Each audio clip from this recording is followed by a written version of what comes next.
પશ્ચિમ બંગાળના કોલકાતાની R G medical કોલેજના તાલીમી તબીબ ઉપર સામૂહિક દુષ્કર્મ કરી તેની હત્યા કરી દેવાયાની ઘૃણાસ્પદ ઘટનાના પગલે સમગ્ર દેશમાં ભારે આક્રોશનો માહોલ છે।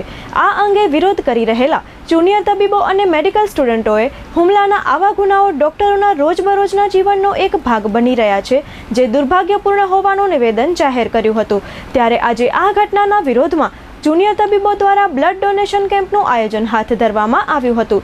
જુનિયર તબીબોએ આજે ભુજની જનરલ હોસ્પિટલ ખાતે બ્લડ બેંકમાં બ્લડ ડોનેટ કરીને વિરોધ દર્શાવ્યો હતો। તબીબોએ ચંચળ ન્યૂઝ સાથે વાત કરી હતી।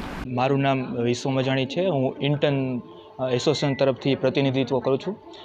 આજે અમારા સ્ટ્રાઇકનો 5મો દિવસ છે। 5મા દિવસે અમે એવું આયોજન કરેલું હતું કે બ્લડ ડોનેશન કેમ્પ કરીએ અને વિરોધ કરવા કરતાં અમે ત્યાં બેસવા કરતાં આ વખતે નવું વિચારીને એવું નક્કી કર્યું કે બ્લડ ડોનેશન કેમ્પ કરીએ। એઝ અ ડૉક્ટર અમારે બ્લડની જરૂરત રહેતી જ હોય છે, પણ અમે આ વખતે ડૉક્ટરો જ પોતે ડોનેટ કરીને આજના દિવસે સમાજ માટે વધારે એક પોઝિટિવ થાય એ રીતે કાર્ય કરીએ છીએ।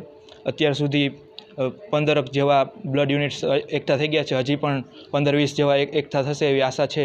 હું ડૉક્ટર હસ્તી ગોર છું, general secretary of Gujarat institute of medical science junior doctor association.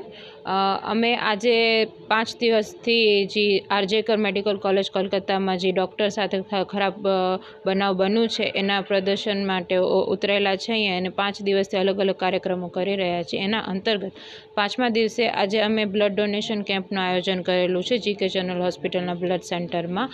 અને આ અમારું હેતુ આના માટે એ જ હતું કે અમે જે અમારા ડૉક્ટરનું જે થયું છે, લોહી વહ્યું છે, એના પ્રદર્શન સાથે અમે એ પણ સંદેશો દેવા માંગીએ છીએ કે જે લોહીની જરૂર રહે જ છે અને માત્ર એક ડોનરના લોહીથી આપણે 4 જીવ બચાવી શકીએ છીએ, સમાજને સંદેશો દેવા માટે।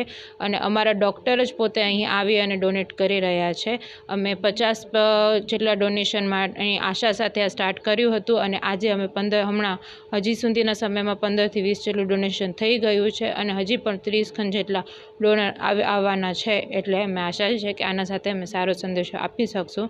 અને અમારી બીજી પણ એક વિનંતી છે કે આના સાથે કે સરકારને કે અમને પણ ડૉક્ટરોને કે રક્ષણ આપે અને આવો કૃતજ્ઞ બીજા કોઈ ડૉક્ટર સાથે કે બીજી કોઈ પણ અમારી ફેટર્નિટી કે કોઈ પણ ફિમેલ સાથે ન થાય, એના માટેનું રક્ષણ આપે અમને સરકાર।